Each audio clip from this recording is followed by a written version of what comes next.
Hi, my name is Ed. I'm moderating this conversation with these very fine creatives and filmmakers and producers and VR makers.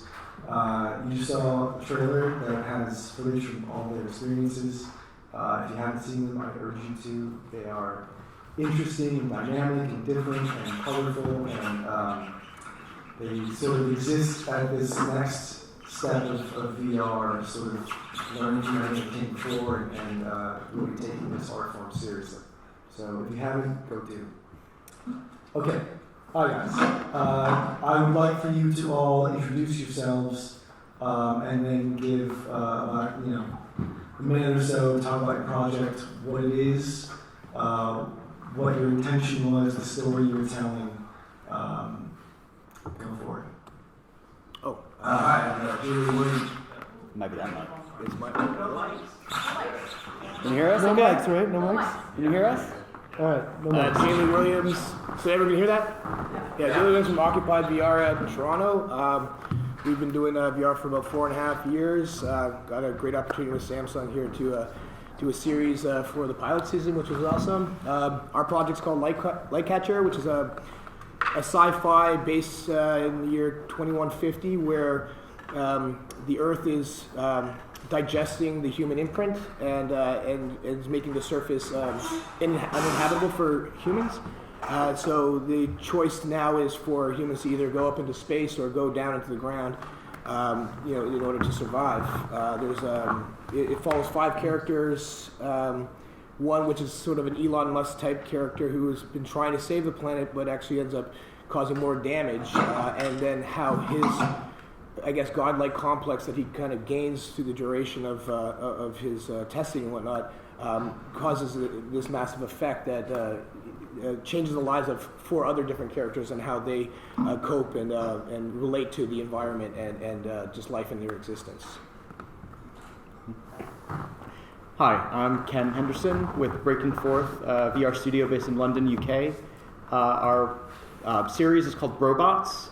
It is an animated action comedy series. Follows 2 best friends, Otis and Roberto, in New York City in 2048. They're both robots, and they're both on the NYPD, and they're also both British, which is a bit odd, but in the future, anything's possible. Basically, we've created a world in Robots where 30 years from now, robots are the sort of dominant actors in everyday life. Humans are, well, we're not sure where they are, but they're around somewhere. So we've created a whole world in New York City in the future where robots interact as if they were humans, as if they were people. They all have fully realized intelligence and personalities. So it's an action comedy series. The story is kind of, well, I won't give too much away, but basically they're tracking a supervillain, these 2 robot cops, and hijinks ensue. So please watch it if you can. Hi, my name is Graham Sack. I wrote and directed The Interpretation of Dreams. It's named after Freud's famous work from 1900, The Interpretation of Dreams. Each of the 4 episodes is adapted from one of Freud's original case studies. The first episode is based on the Rat Man. The second episode is based on a famous case by Freud's mentor Brewer called Anna O. Third episode is Dora, which is probably the most famous case that Freud worked on in developing his theories of the unconscious. And the last episode is, in a sense, sort of about Freud himself. A lot of the intention behind the project, cinema has been engaging with dreamscapes and the language of dreams for over 100 years. The likes of Fellini, Tarkovsky, David Lynch, Christopher Nolan have all kind of engaged with how the language of cinema interacts with the language of dreams, and how the medium can function as a way of accessing aspects of the unconscious. I was very excited the first time I started working in virtual reality about how the language of VR could interact with the language of dreams. And so I thought, what better way to do that than to work with some of the original content around our theory of dreams, which of course comes from Freud. Hi everybody, I'm Shelby. I'm the executive producer from Sibling Rivalry.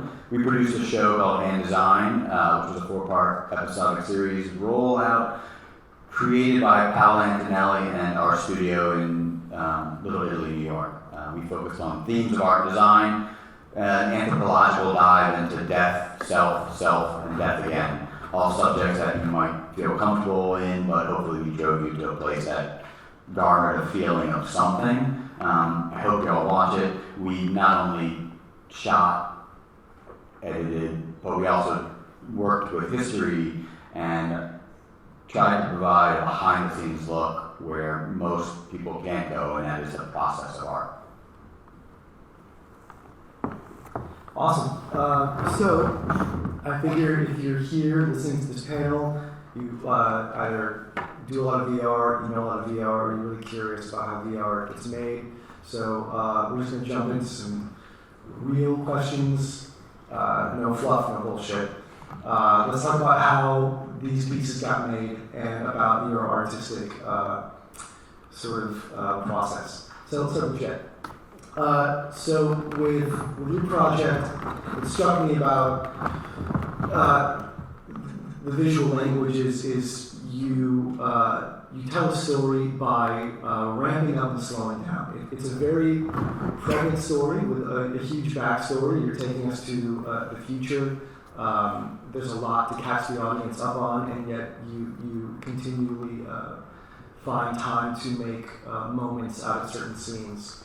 To really sort of milk certain scenes in a very cinematic way to drive up emotion, tension, fear, longing, regret, humor sometimes, and you perform this balancing act sort of through this very rich, graphic, visual language. And I want to talk about the process of iteration as you achieve that pace.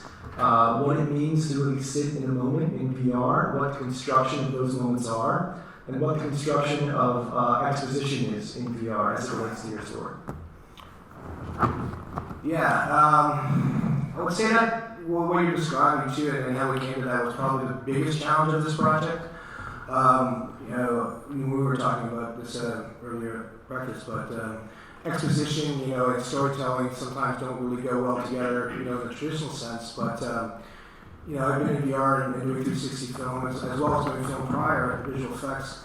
That we wanted to sort of test the grounds because virtual reality storytelling is accepted in such a different way by the viewer. So I think that in terms of trying to push the story out, we use a lot of exposition in the moments that mattered, and then ramp the story up with dialogue and things like that to drive the story to the next point. I guess when it came to storytelling, we sort of battled that a lot, and sort of tried to do a lot of user testing to see how it was accepted and received. And I feel that like with virtual reality, that people want to sit in the moment and sort of, as we're talking this, we're kind of giving them a bit of our dream and allowing them to sort of accept it in their own way. And I felt that like with doing so many projects in VR that you can almost, I think that you can almost tell a story without even having words. And let the user accept it and receive the story in their own way and sort of determine what that's about. And with this story, I felt that was very necessary.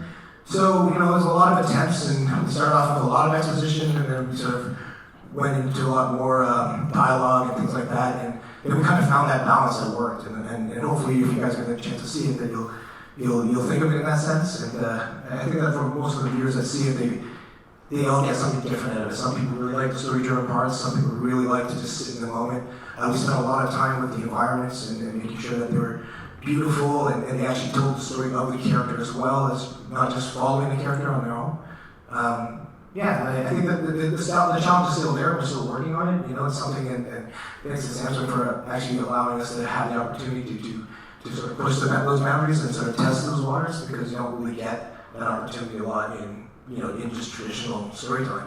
So I thought that was great. So your story has very much to do with global warming, and the landscapes, in each episode are very striking and at times pretty alien. what were your inspirations when it came to the design of those landscapes, and how far were you trying to sort of remind us of the Earth that we once had, or show us how far Earth has been sort of pushed off its course? Yeah, I mean, it's a sci-fi story. And we actually got the opportunity to work under Ridley Scott's company. So, it's a great place, and with all the sci-fi stories that they told, you really kind of set us up. I guess in terms of the planet, we really wanted to, instead of doing something sort of, like I come from a generation of Star Wars and Blade Runner and those things, but the creator, actually, Eli Andre, he's a millennial, and this is the most interesting part, why I love the story and why I thought it was perfect for VR, because it sort of allows us to tell a sci-fi story, and VR does, allows us to tell a sci-fi story in a long, drawn-out way. And just the message that he was sort of put in there, really passionate about it. He's been working on the story for about 10 years.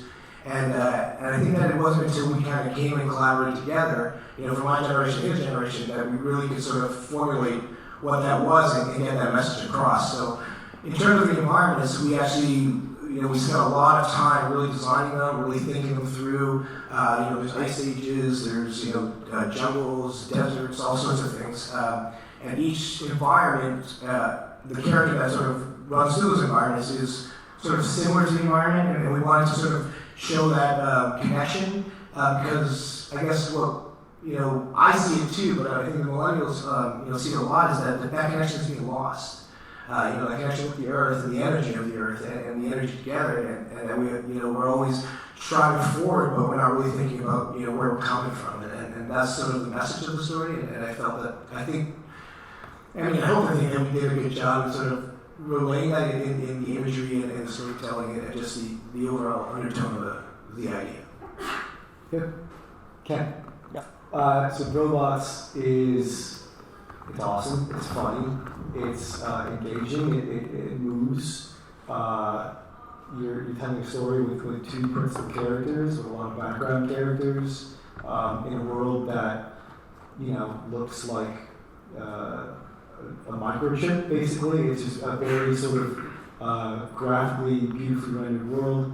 How did you and your team approach comedy in VR, moments of humor in VR, and how do you make that work? Because not a lot of people have, and it does work in your pieces. Well, thanks. That's a great question. I think for Robots, our aim was first and foremost to entertain.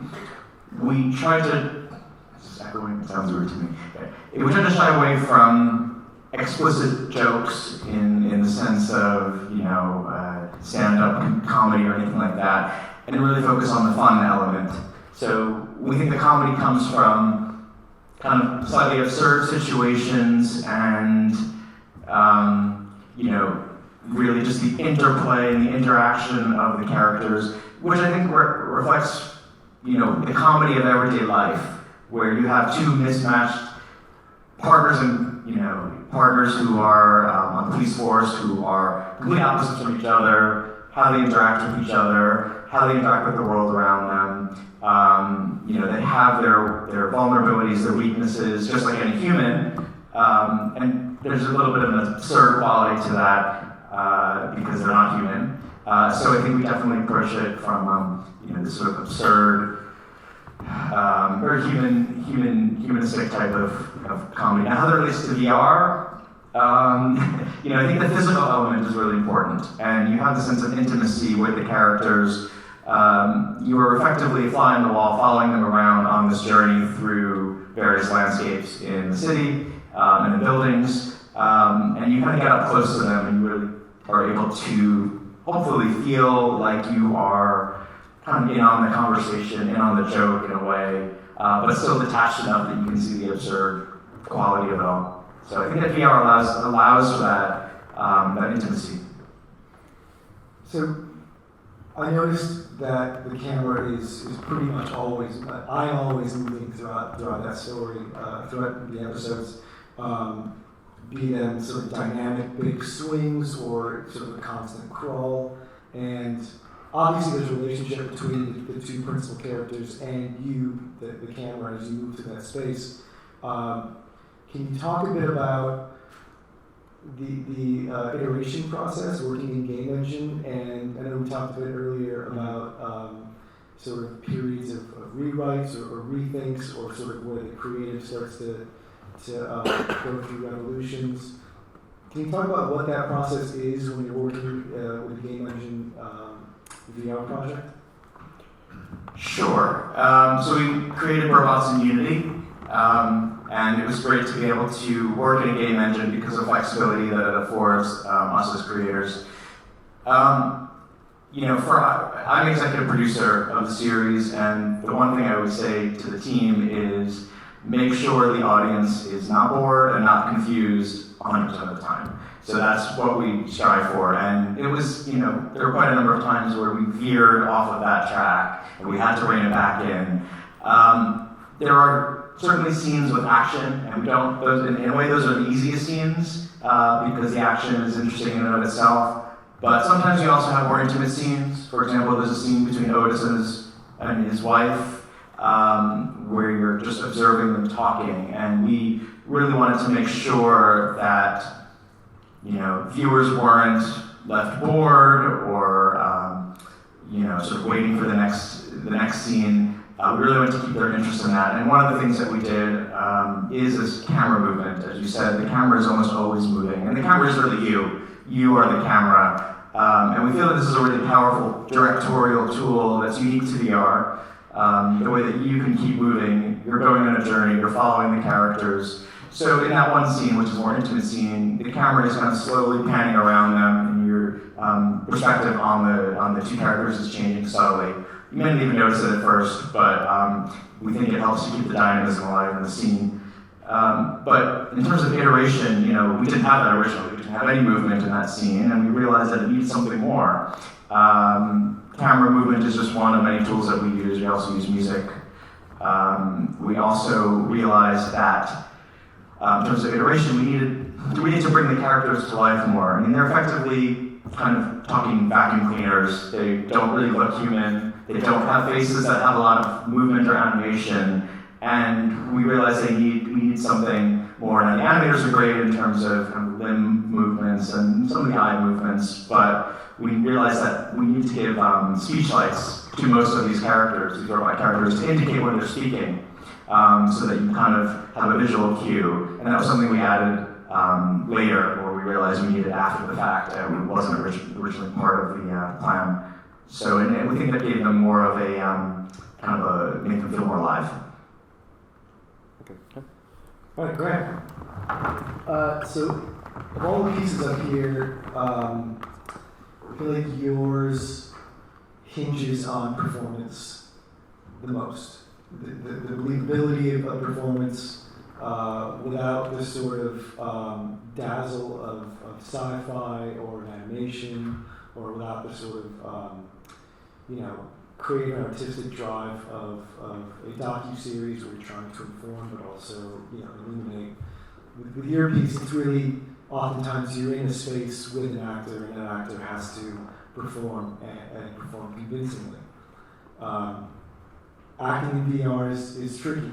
It's something that we're still collectively as artists wrapping our heads around. How do you calibrate performances for VR? What is the iteration process like? Do you are you shooting, reviewing takes, and then tweaking? Are you reviewing live on set? Do you have talk about the process with you and the actors? Sure. The piece also looks good. We have good art direction. It's very, very good. It's very good. But in terms of performance, one I would say starts with the writing. What was really important to me with this was these are fictional pieces. I consider this work of fictional narrative, but I spent an enormous amount of time with the case studies and trying to treat those case studies as real people. And you only have this sort of artifact from 100 years ago to work with, but if you read it carefully and you read between the lines, there's a human being on the other side of that. And part of what's amazing, I will circle back to performance, but part of what's amazing to me about it is these 4 case studies are incredibly meticulous, maybe the most meticulous account that we have of what's happening inside of one person's consciousness and emotional life. And trying to really read them with the sense of there's a human being behind this, and how do I put you as a VR viewer inside of someone's unconscious in a way that still feels connected deeply to their emotions and their humanity. So I would say, one, it begins with really writing with a sense of creating a full human being on the page. That was a huge part of what I was working on here, was connecting with character and connecting with emotion. Then in terms of, so I would say that's the first step long before you're ever in a room with an actor, is ensuring that you're going to hand them something that has a kind of breadth and profundity and humanity to it. That they can work with, and then the challenge of working in this medium. I spent a lot of time in theater in addition to film, and it has a huge effect on how I work with actors and also how I think about the medium. I think part of what's unique about working with actors in this medium is it's very difficult to cut into the middle of their performances, and that is akin to theater. When you're directing theater, you're rehearsing extensively with actors, but then ultimately you have to give it over to them. There are things that you can do in post to amplify with visual effects or sound. You can occasionally shorten the scene, but it's very hard to cut into the middle of the performance, obviously, for editing reasons. So when I was working on this, a lot of it was in this much more theatrical way, where I was rehearsing extensively with the actors and carving precise staging and mise-en-scene moments, and then you step back, you watch the shot, you go in and you tweak, but you're not going to be able to build a performance in post the way that you can in film. So circling back to the art direction of your pieces, so much of the text and subtext of these pieces is about the deconstruction of dreams, but what I found to be pretty fascinating with the visual language of your episodes, your story, is how you reconstructed the themes and motifs of dreams as actual literal set decor or movement, or for instance, there's a moment in one of the episodes where characters talk about the representation of fire, and the literal representation of fire changes throughout that scene with the sort of abstract representations of fire in voiceover. Can you talk about how the source text, how Freud's text informed your choices in regards to set design and decor? Yeah. So there were a lot of challenges, good challenges in working with that material. One is Freud's entire process was based on language, right? And there was a huge amount of weight given to the words that people were using, it's the talking method, right? And this is a highly visual medium, so there's a tremendous translation, challenge problem in figuring out how do you take something that hinges around the fluidity of linguistic vocabulary and turn it into a fluidity of visual vocabulary. So the case that you're talking about is the third episode, Dora, and there's Dora had two dreams. We worked with one of them, and it's sort of the first minute of the piece. It's sort of talking about waking up in this burning house. So how do you, given the limits of budget, represent a burning house, right? So some of it was this sort of practical challenge of, I know that I want to work with fire imagery,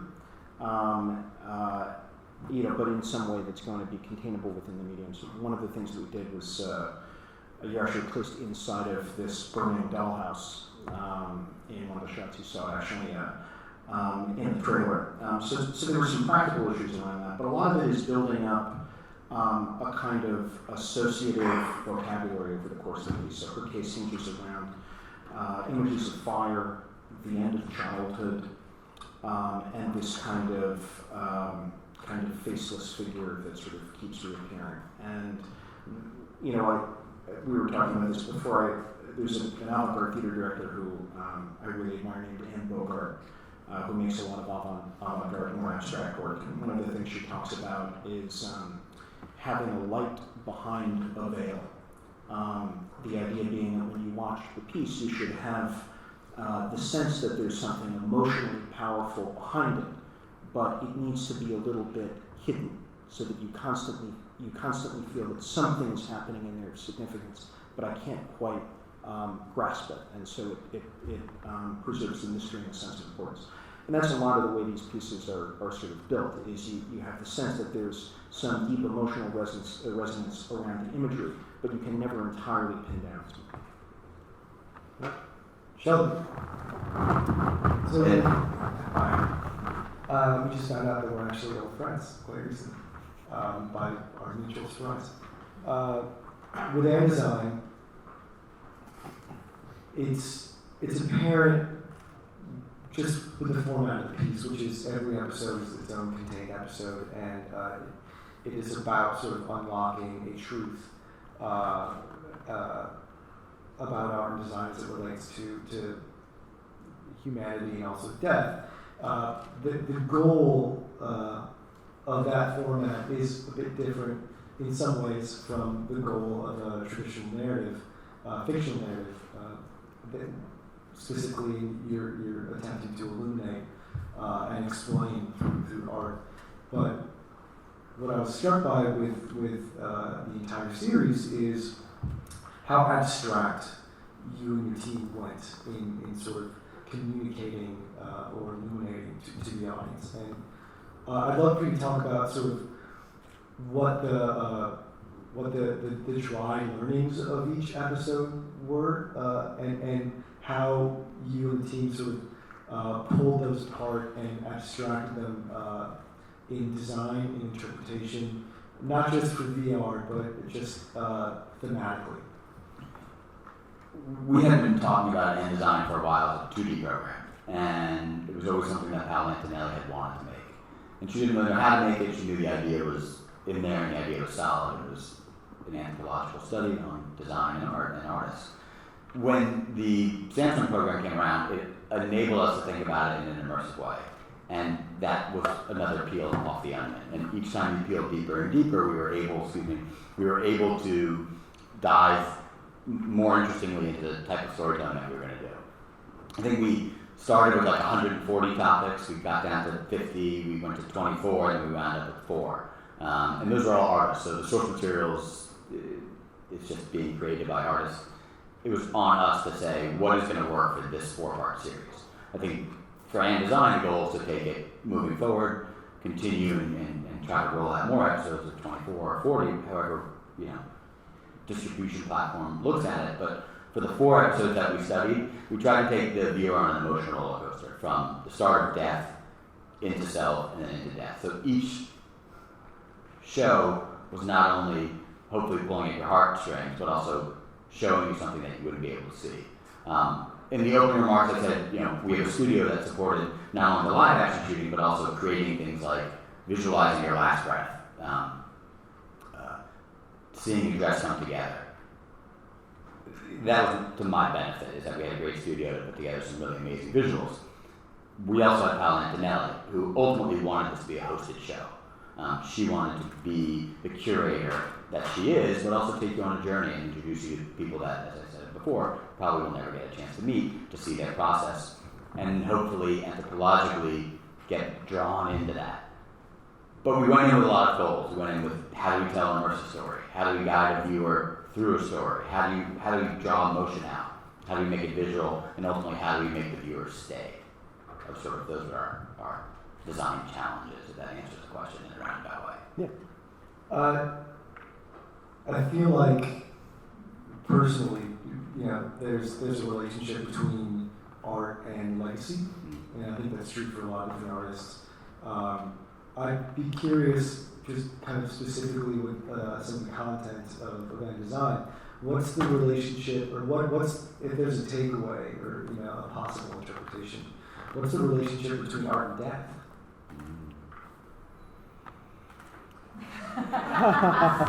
I would say the relationship to color is one of the most uncomfortable for all humanity. People don't like to talk about it.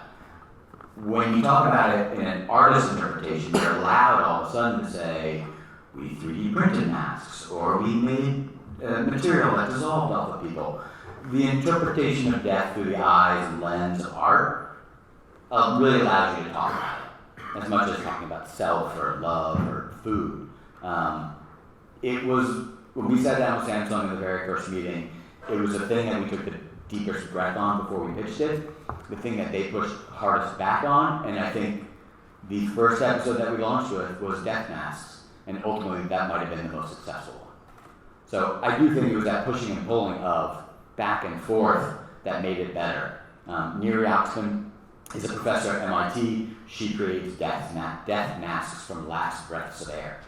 Imagine, you're probably never going to see that, but imagine being able to visualize that, and that's what I think we're able to do. That's probably my favorite episode. It's the first one. If you guys haven't watched it, I would recommend it. It's pretty engaging. And mind-blowing. It's not something I've never heard before, capturing someone's last breath and turning it into a mask for all eternity. The Pharaohs did it, but we haven't done it since then. And that was our challenge, and I have to say that's also my favorite episode. All right. So I have a question for each of you. In terms of the same question, you guys can just pass the mic on. As a medium, VR is inherently separated. It separates you from the world. It's also immersive, and it also immerses you in a different environment. But it is a wall. It's a barrier. With that barrier, the medium has sort of explored abstraction. How do you abstract a story? How do you move away from the literal interpretation of something, and how do you compose differently? There's levels of sort of surreal abstraction in each of these pieces, and I would just love for you to each talk about what, if any, intentions you had to bring a level of sort of surreal abstraction to the way that you composed for a sphere, for the way that you thought about composing a story in VR, or a way that you sort of, when you stood back from the project after it was finished, how you noticed a level of abstraction that maybe other mediums like film and TV can't do or don't do. We inherently are a company rooted in design. We're a production company as well, but inherently we're all designers, and we took the challenge of, we're not just going to put a camera down in the room and Paul's going to walk around it. We're going to engage the viewer and walk them through our storytelling. To us, that was the abstract idea, boiled down to a script and being able to handle somebody down a path of what ultimately the story that we wanted to tell.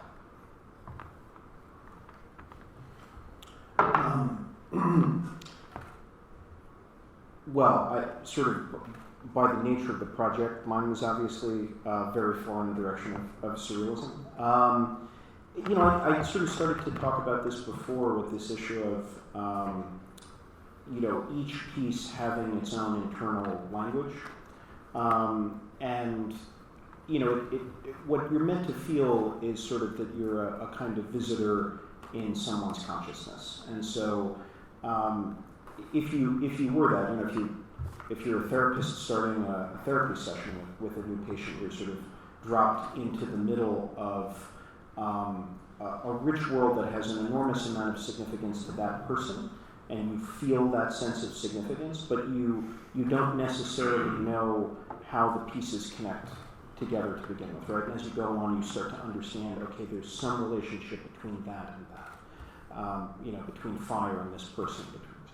And so each of the pieces sort of does that in a sense. It drops you sort of in medias way into a kind of universe that has its own language. And I hope as each of those pieces advance, you begin to build up a sense of associative meaning with a very powerful sense of emotion that underlies it and sort of projects through it, like that light and veil that I was talking about before, but that you can't entirely pin down by the end, so that there's a sort of open-endedness to it, right? The logic of dreams, the logic of surrealism is not, does not end with closure, typically, right? There's an openness to interpretation that's inherent in it. And so it's a sort of fine balancing act. How you create something that has a narrative arc to it, but also has this sort of dreamlike openness. So we kind of want to refine the question a little bit for you because robots is so, it's just a straightforward narrative that deals with understandable tropes, and there are clear and legible stakes, and the characters have a clear and legible dynamic. I guess for you, the abstractness or the surrealness is sort of the artifice of animation, or game engine animation, and specifically the artifice of sort of pouring our very human problems onto robots and what that means from a sort of creator's perspective amid this sort of city-like landscape of microchip lights and colors and neon. What did that serve you in the telling of the story? Well, one of the things that we love about working in game engine and CGI is this ability to just let our imaginations really run wild and create a fantasy world. And I never really thought of robots as being surreal, but now that you've kind of said that, I actually do think it is, at least superficially, kind of a surreal situation where you have what's recognizably New York City in the not too distant future, but you have all these robots that's not really, you probably think these are kind of really silly robots, and in 30 years that's actually not what artificial intelligence and robotics is going to be like. So in that sense, it is kind of inherently surreal. Robots aren't going to probably get married and have kids. So in that sense, it is surreal.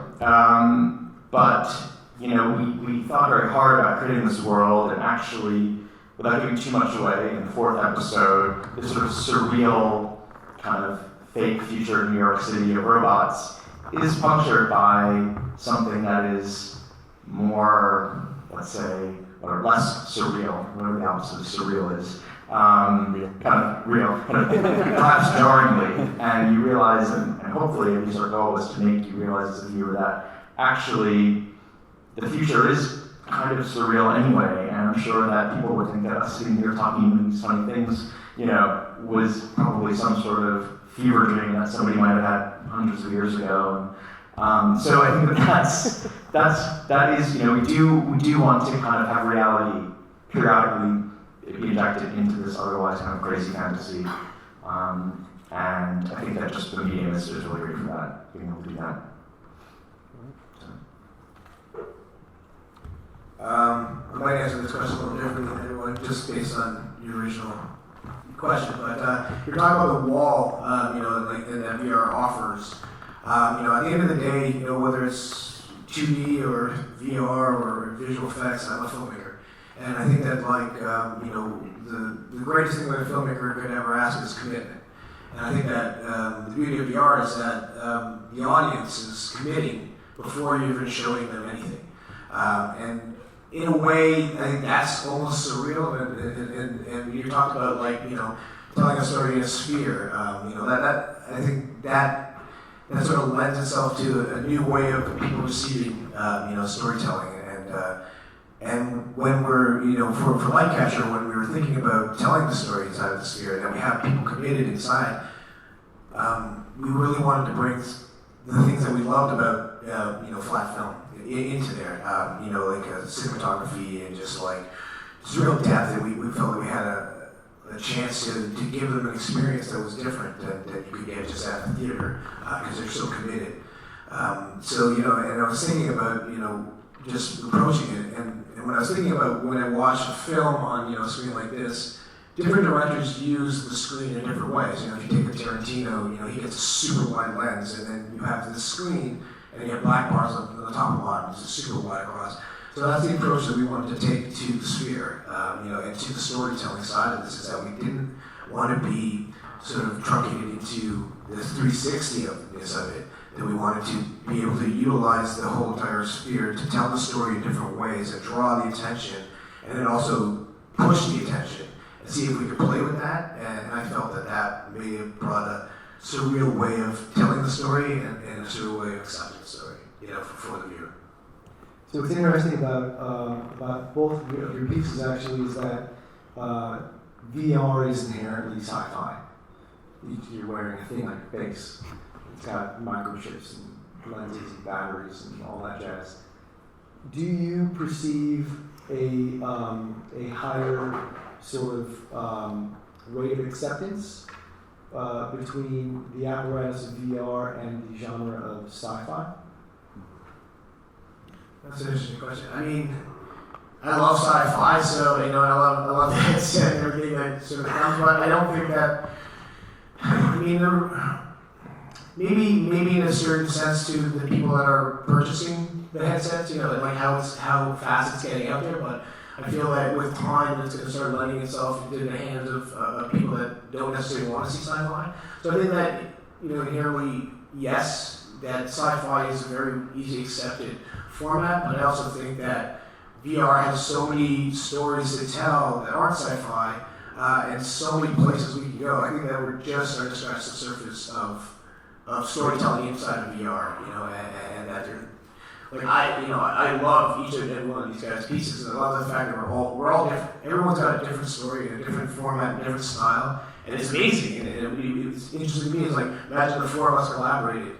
And what would that look like? And then, imagine what would a noir story look like? What would, I just sit and I think about, what would this look like? What would this look like? And it originally was a lot about, sci-fi, because I'm a huge fan. But the more and more I've done VR, and the more and more I think about what I haven't been seeing, and my urge to and want to see that kind of stuff being told in there. So, yeah, hopefully it keeps expanding. Hopefully it's, VR storytelling and direction gets in the hands of other, types of directors and other types of viewers, so that we can really push this format forward. I agree with that. So actually, 100%. it just occurred to me that the content, the sort of identity of each of these pieces has a special relationship with the physical sort of apparatus of VR and sort of sci-fi kind of is one expression of that relationship. But Graham, your piece, that headset takes on a whole new meaning. So what is the meaning of wearing a headset as it relates to the deconstruction and analysis of dreams? Yeah, so one of the things you mentioned here at the beginning, which is special for the moment. I don't think any of us know exactly what this technology is going to look like in 15 years, but right now it cuts you off from the environment. And so there is a kind of, a little bit of a claustrophobia inherent to the experience of the medium right now. And I guess part of what I'm leaning into is there's a sort of claustrophobia as well about being dropped, about dreaming, for one. You're sort of locked inside of your own head. There's also a claustrophobia about therapy. Generally, right? It's you and one other person sitting in a room together, and whether you're the person listening or you're the person speaking, there's an extreme, at times uncomfortable intimacy to that kind of environment. And so, I would say it was my intention to create something claustrophobic, but I think it's almost native to the medium and native to what it means to be dropped into a dream state. That there's a way in which you sort of can't escape. And so each of the pieces takes you inside of one person's emotional life, one person's mind, and I think there is a kind of, maybe at its best it feels like being hugged, and in the more horrifying moments it feels like a nightmare that you can't get out of, intentionally so in a couple of pieces. But that, I guess, is the kind of relation I think that sort of exists on purpose, though not explicitly. Shelby, same question. So the relationship between art, design, anthropology, death, and the physical apparatus of the field.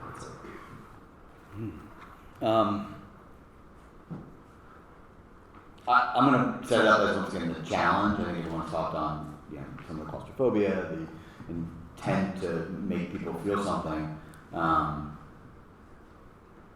I think for us it was a challenge to get people into the headset, and once they're in, give them engaging, informative stories that hopefully they can relate to, or at least walk away knowing a little bit more about a subject, a theme, or in this case, in these cases, an artist.